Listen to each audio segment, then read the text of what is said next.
No, I don't need your VAP file, the visual analysis file. Just bring it back. Yes. Daniel, did you have a? No, I was waiting. At for you to same respond. question. Okay. Yep. Yep. Set the bar high. Okay. Professional. Explain to me why you think this was a good assumption or a bad assumption. Okay. Okay. Cool. So that's the homework. So we're going to continue through this example, right, where we have this tapered column. Right? We have this real world situation. We have to make it into a mathematical model, right? We make a jump from the real world to a model. We made a bunch of assumptions through this, right? You're going to validate the uniaxial stress assumption in the homework.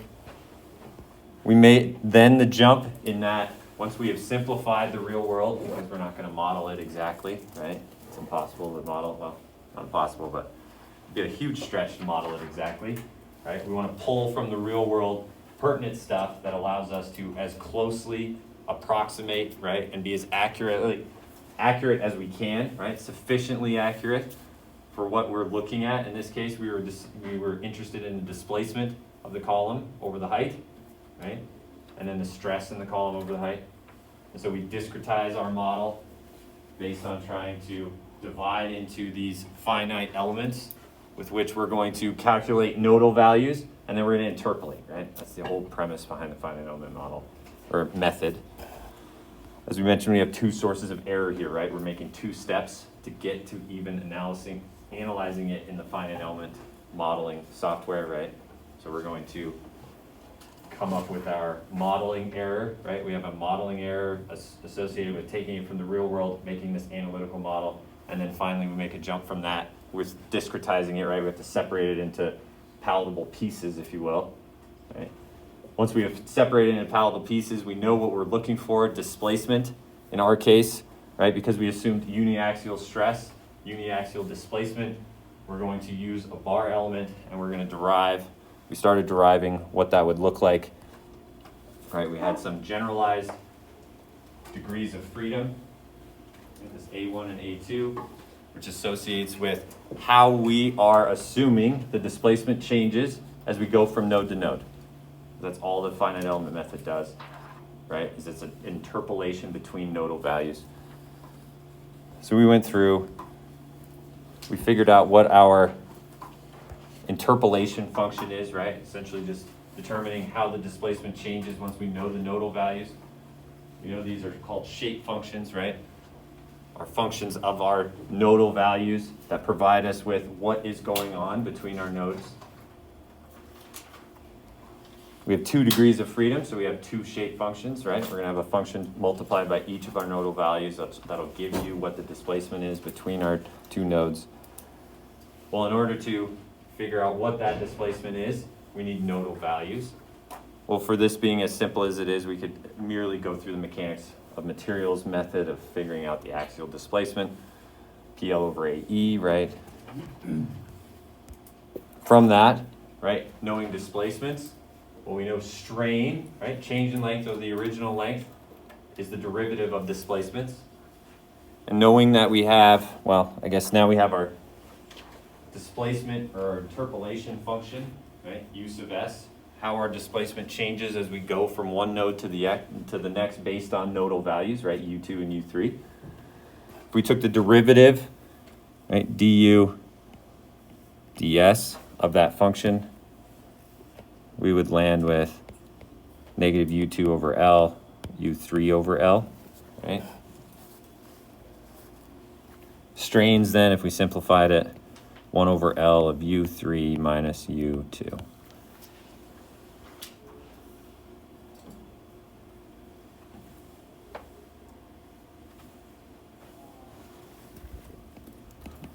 This is similar for other elements.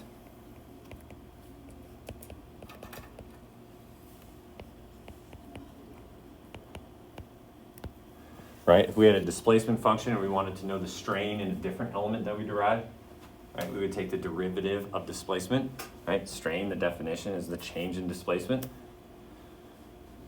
So we would do a similar process to get the strains if we were to use a different element, right? VA does the same thing when it goes through beam elements, line elements, plate elements, things like that. If we look at this, if we have a linear displacement, if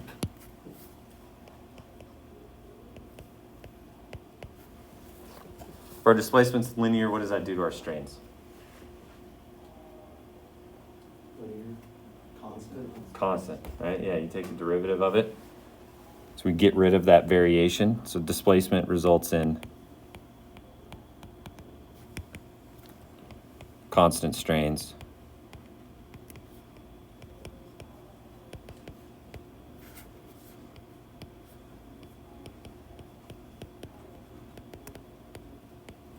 Now we've gotten to this point with our tapered column. Is that accurate? Would you assume in a tapered column that we would have constant strains? No, right?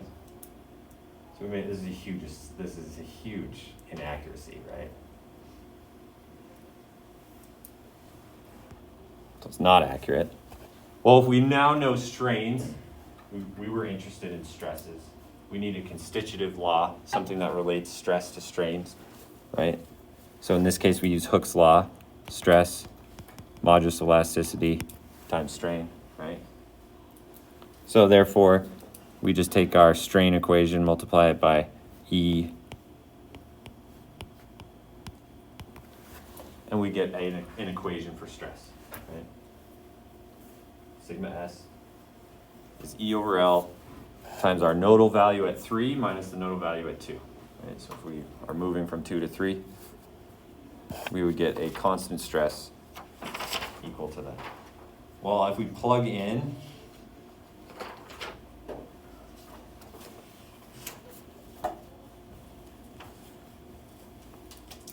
some values, let's say we have 200,000 pounds sitting on this column.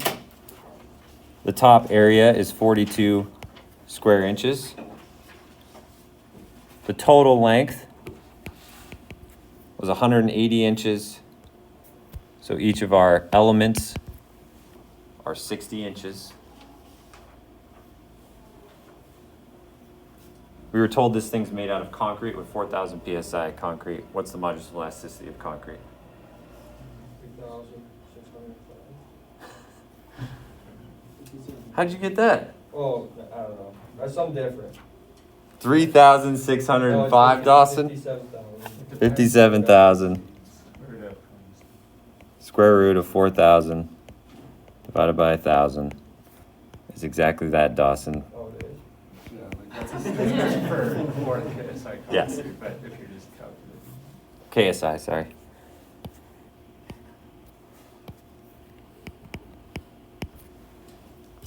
$3,605 KSI,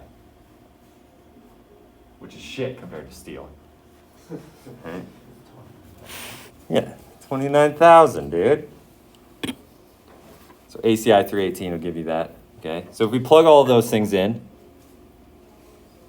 right, we know what our nodal values were, and we plug in all of this information, we would get a displacement, right, versus distance along the height of our column, a curve that looks something like this, right? At our first node, which was the base, right, node 4 is the top. First node, we get 0 displacement. As we work our way up, we get increase in displacement. We have nodes 1, 2, 3, and 4. We get a increase in displacement from element to element, right? Our cross-sectional area is getting reduced, so the influence of our applied load goes up, so our displacement goes up. This is our stress. So I'd say nodal values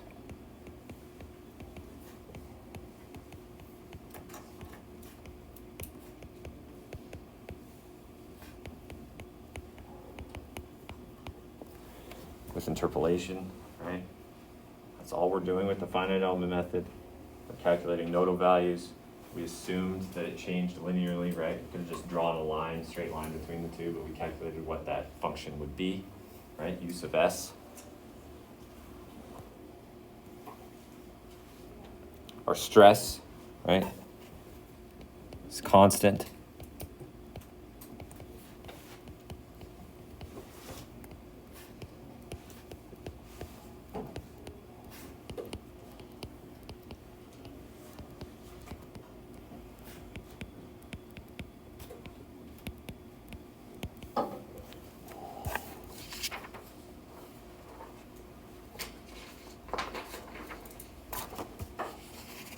So these are our results, right? We were interested in what is the stress along the height of our column, what was our displacement.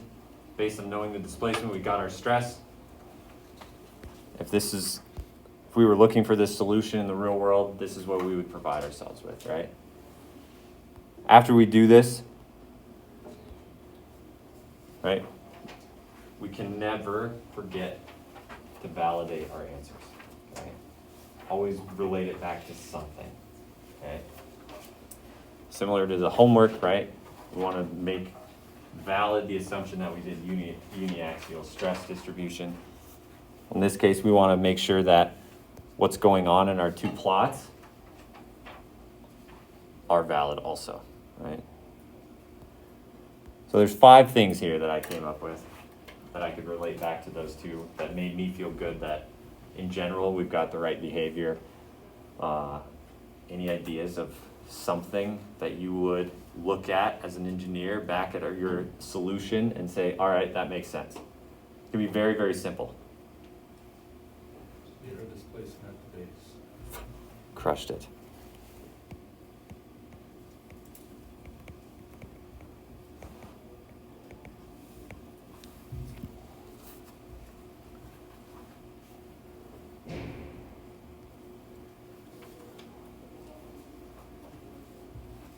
If you were looking at this tapered column and it has an axial load on it, right?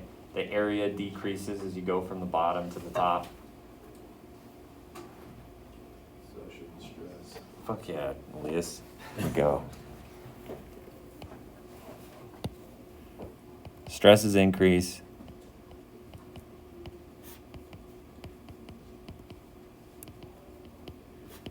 As we move from bottom to top, right? Very simple.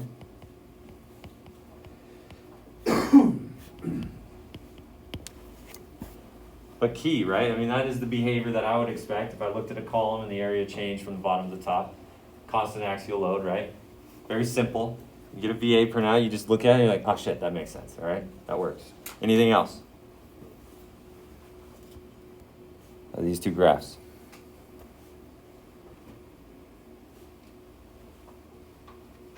Maybe maximum displacement at the top. Yeah.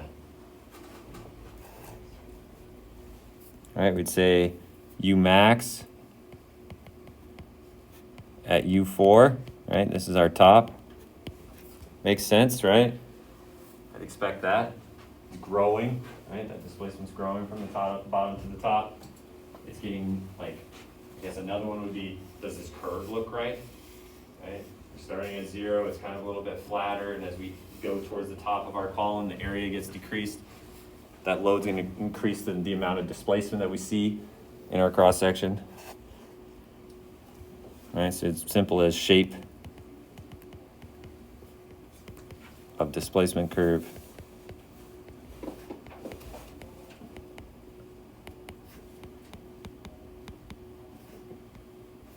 Seems right.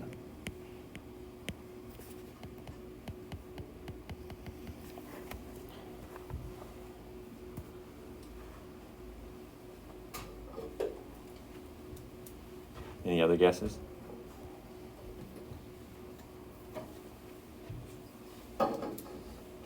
Stresses, maybe, if we looked at stresses.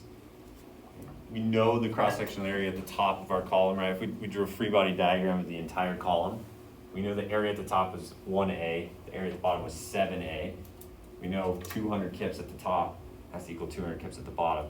So we really know the outer bounds of the stress that we'd assume that we would see in this column, right? Maybe not the distribution between them right off the bat, but we would know the extreme values, the top and bottom. So I would say that P area of the top is gonna be, whoops, greater than the stress that we calculate, which is greater than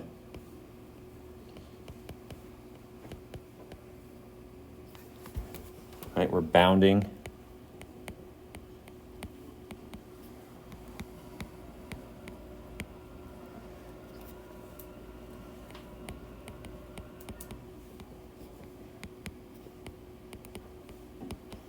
the known values of stress.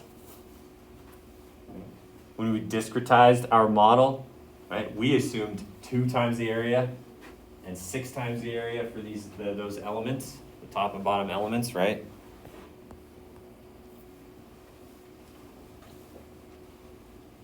This guy was 6 times the area, and this guy was 2 times the area. So we'd have those known values of 7a and 1a, and so we know that the solution that we get should be somewhere in the middle. Yeah. Quick question. Yeah. The top is 2A instead of 1A? The top element Yeah. that we discretized Oh, yeah, okay.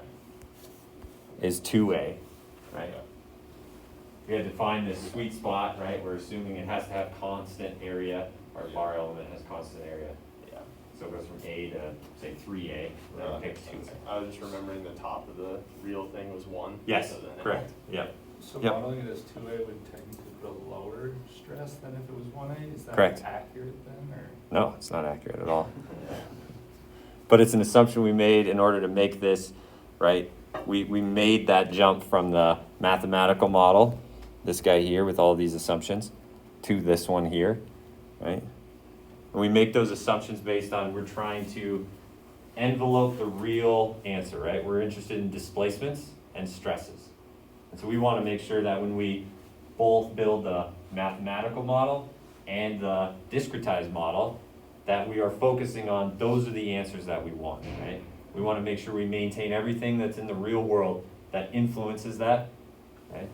Also though, if by hand, obviously, if we divided this up into even 12 elements, right? It would have added quite a bit of hand calculations, right? In a computer, that would be easy, but in a computer, we could also divide this up into, say, 10,000 little bar elements, right? But that would also help all of this, which we'll talk about, right? So we grossly discretize this, right? Making it simple, making it quick, making it fast. But we do get some errors associated with doing that. So, I would argue that this is probably one of the most important steps, okay? Do not skip.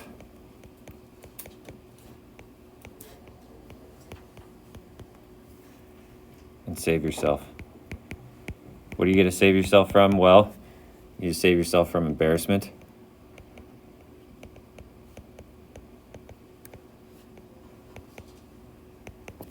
Okay.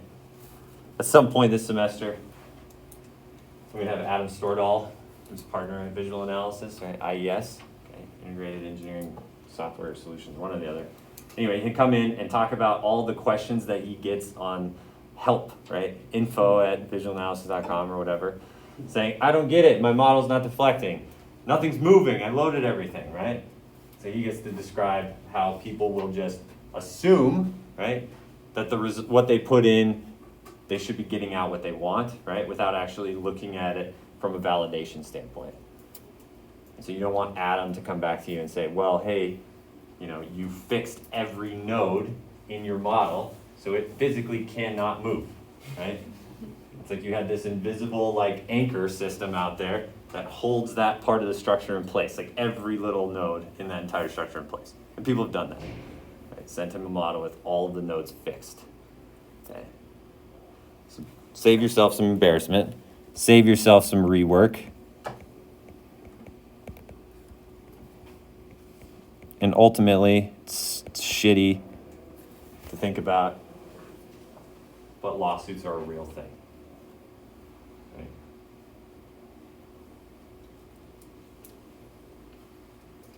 I feel like we should be, I always had a really hard time with this with Morris and Merrily because we worked with mechanical and electrical engineers. right? Everyone gets paid relatively the same. Actually, electrical engineers generally got paid more, all right?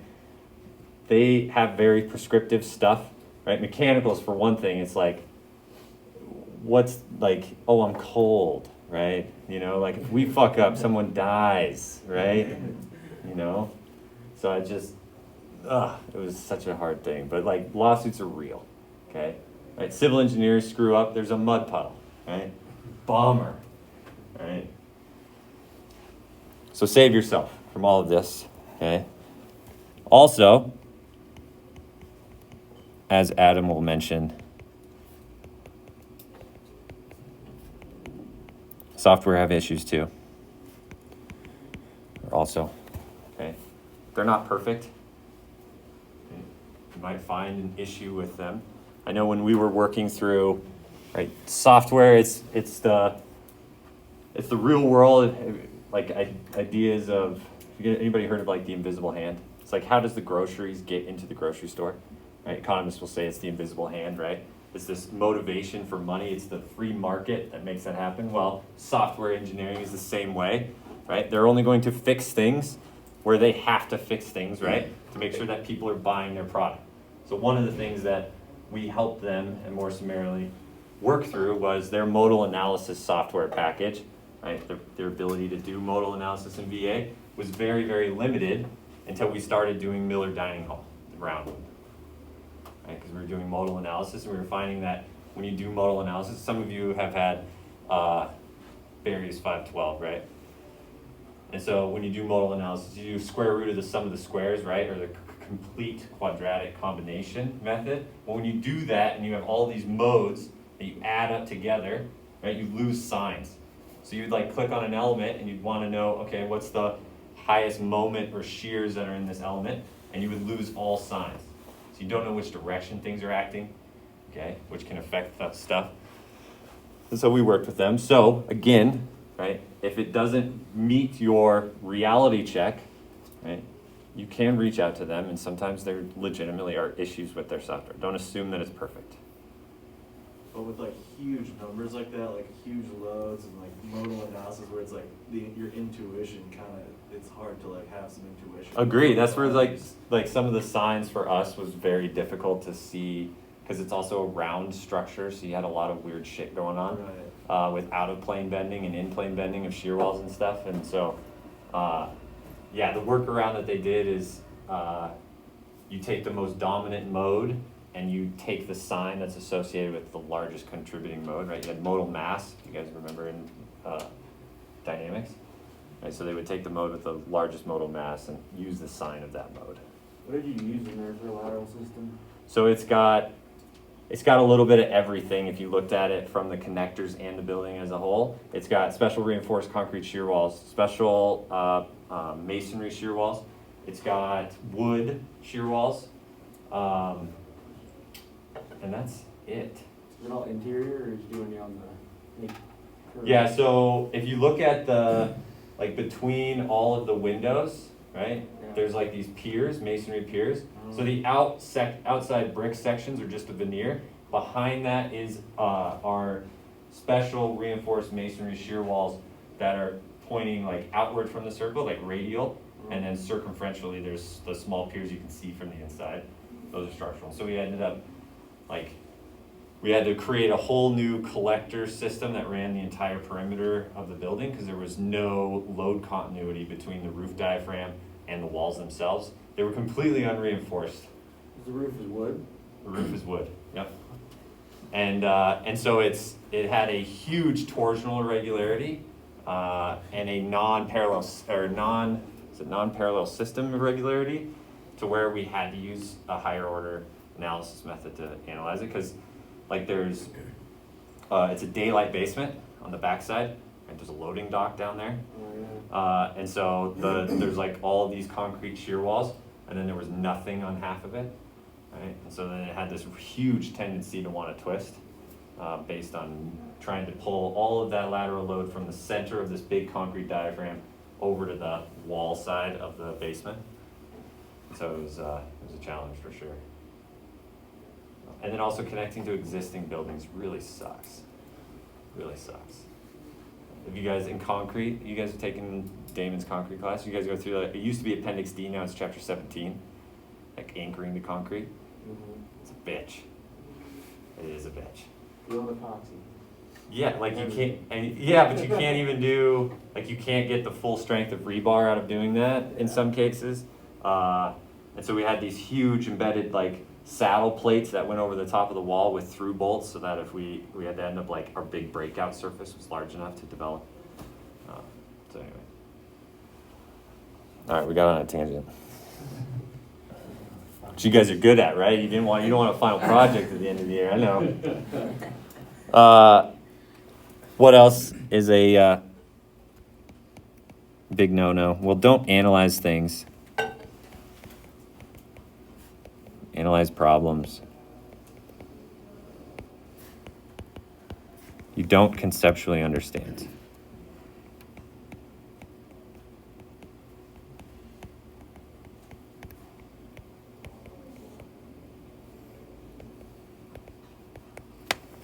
Right? If you can't make the jump to validating your model, right, you shouldn't be modeling it in the first place, if that makes sense, right? You need to be able to step back and look at it and have a good feel for what you, like having an expectation of what the behavior is before you even model, right? Make sure you have that. Obviously, see, what is it?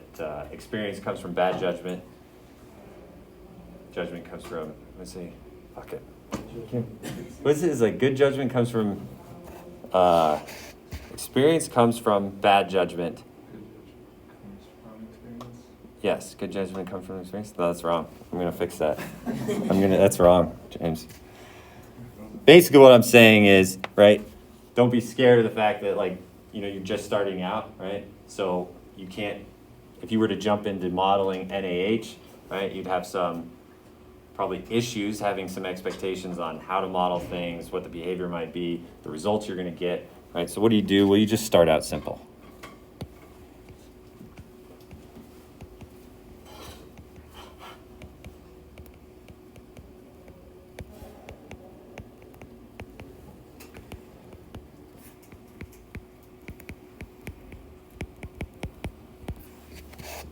And increase complexity as we go.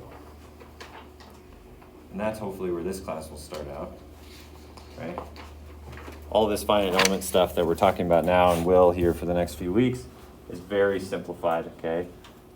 And the hope is to get everybody on the same baseline of understanding of what's going on behind the scenes of a finite element analysis software like Visual Analysis. And then we're gonna actually start looking at frames, right? With loads. I might give you a frame and just say model it and make sure give me the same answers that I get or something like that, right? Right? How would you model a special concrete shear wall, right? Stuff like that. In this case, right, we want to make some sort of, or we can, make a comparison to the exact solution, right? So we can get a feel for where are some of our lack of accuracy, right, and error, right? This imposed error that we have. Well, if we looked at the exact solution, right, flip this thing on its side, it's fixed on the left, it goes from 7a to a. We came up with a function for the area, right? It'd be the original area times 7 minus 6 times x over L, right? We went from x equals 0 to x equal to L, right? It goes from 7a to a.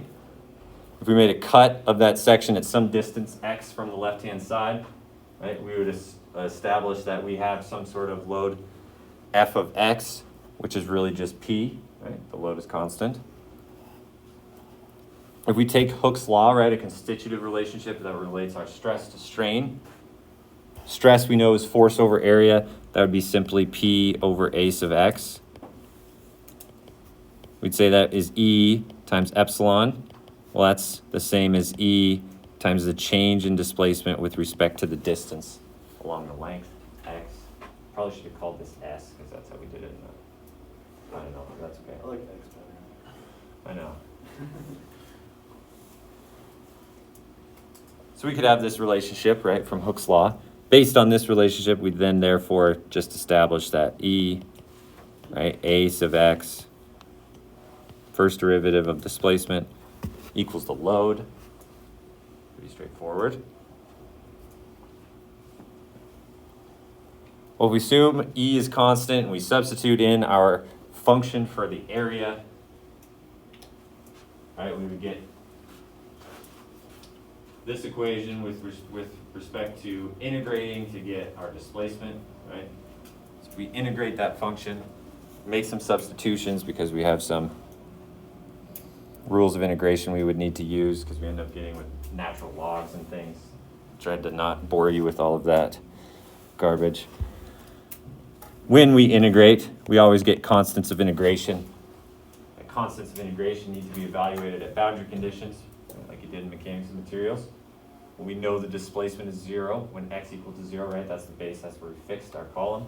If we do that and evaluate what C is this whole mess of shit. Looks something like that. So finally we get this exact solution, negative PL over 6EA times the natural log 7 minus 6x over L minus natural log of 7.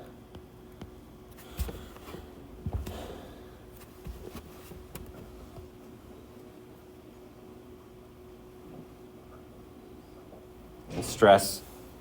Fun. C go positive. Oh yeah, that's right. Never mind. Good? Yeah. Don't ask questions. Just blindly follow, okay? Can I ask a quick question? Man! Did you not learn anything? Yes, Madison. So, strain is, I just keep getting confused because strain is changing length over original length, right? Yep. But du dx, is that just changing length? No, so du dx is the change in length over the original length, Oh, it is. but it is, so u is displacement, right? Dx is some small length of this column, right? So du would be the change in displacement, right? Dx is some small little length of this column. So it's the change in length, which would be u, over the original length, which would be dx. So it's the change in displacement over some small little portion, dx. We could call this, right? Say dx, well, really dx would be something like this. Oh, so it's like the change in displacement of that It'd be little the section. change in displacement of some small little section. Oh, okay. Thanks. Does that help? That makes sense. Okay. And simply stress, right, is just force over area. We know the force is P and the area is whatever our function for area was or is. So now we plot our classic, what we call the classic solution, which is using traditional calculus, right? Breaking up into infinitesimal little pieces, our dx's, right? Taking the integral of those, and we get a solution. Right? And as you can see, right, breaking up our column into our 3 discrete line elements, it's pretty close, right? Pretty close. You can tell we've got error both in, well, we don't have any error at 0, right? That's a boundary condition. But as we move along, right, these dots, if I can have a better scale here, you would see that they don't exactly line up with our displacement curve, right? The exact solution. And then we have a straight line. We're making this linear assumption of displacement between those node values. And so we definitely don't align with this polynomial, right, which is our exact solution for the displacement. What makes it even worse is that is what we decided our stress was in our column, right, which met all the validity checks of what we would think, right? But we are way off on our our highest stress in our column, right?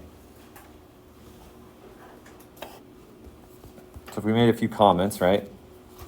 There's 2 errors in our displacement.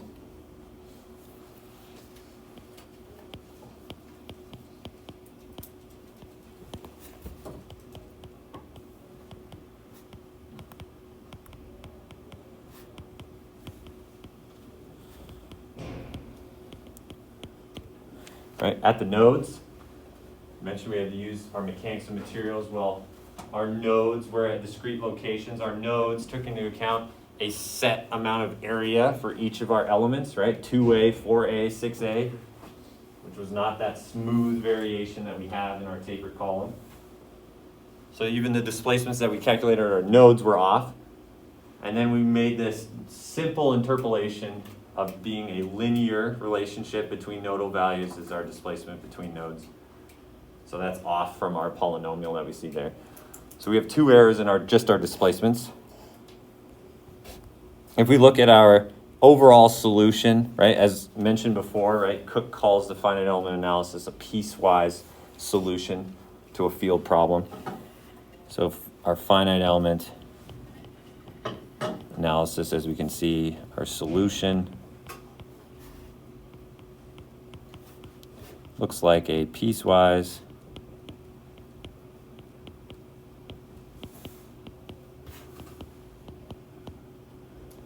interpolation, right? Kind of have these jumps, like these little solutions for each of our elements. As we can tell, right, displacements look pretty good if you looked at based on the scale of this graph. Stresses look like shit, right? We're not even close.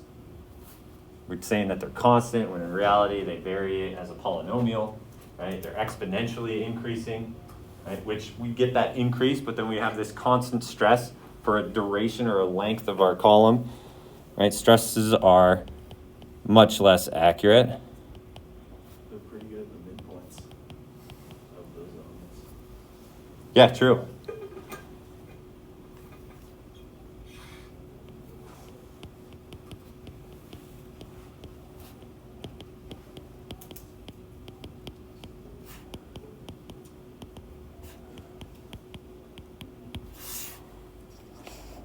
Right, as I mentioned, our max stress is way off.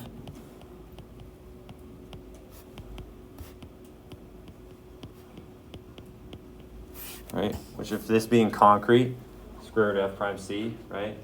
Or sorry, f prime c, relating that back to our analytical model or our finite element model, right? We could be way off in assuming that our 4,000 psi concrete's okay. Right? We're going to truncate what's really happening right at the top. And I'd say one of the biggest things here to take away is that our classic solution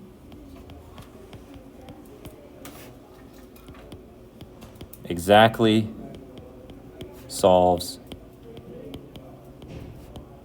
the model and not the real world.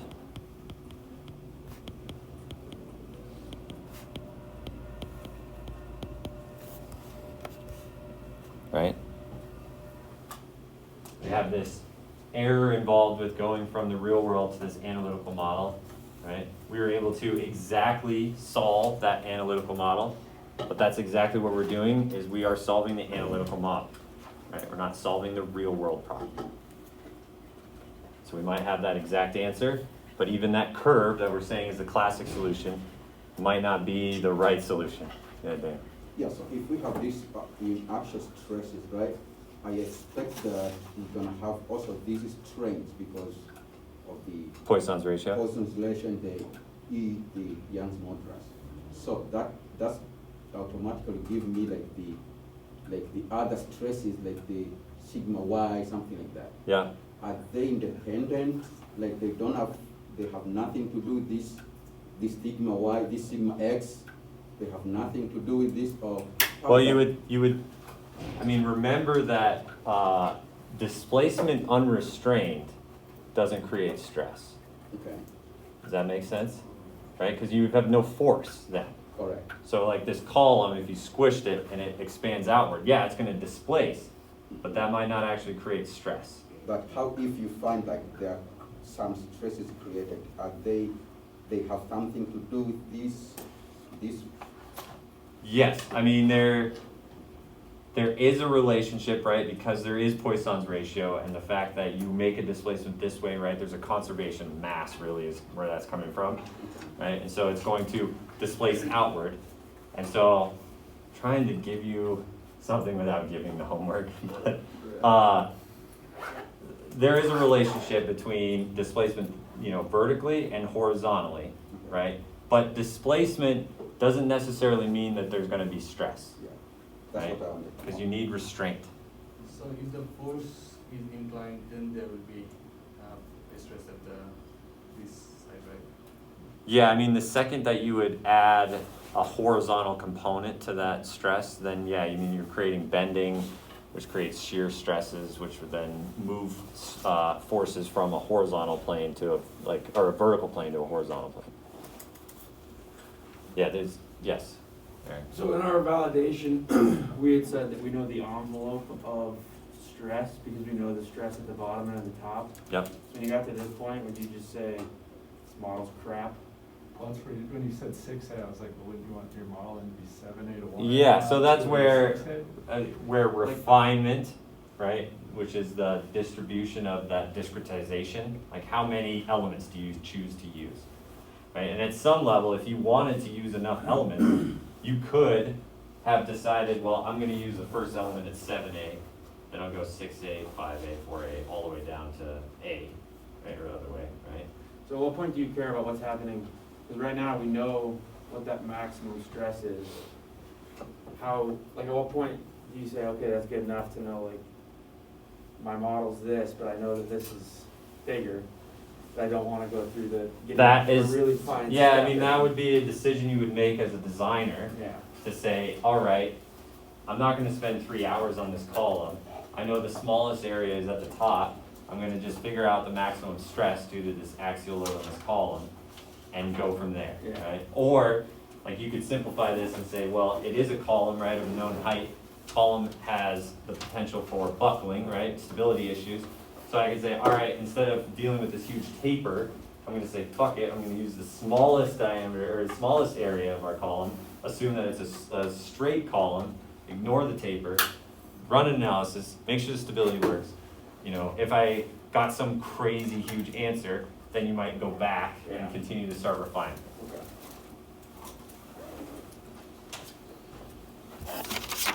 Okay. Okay. I'll see you guys on Friday.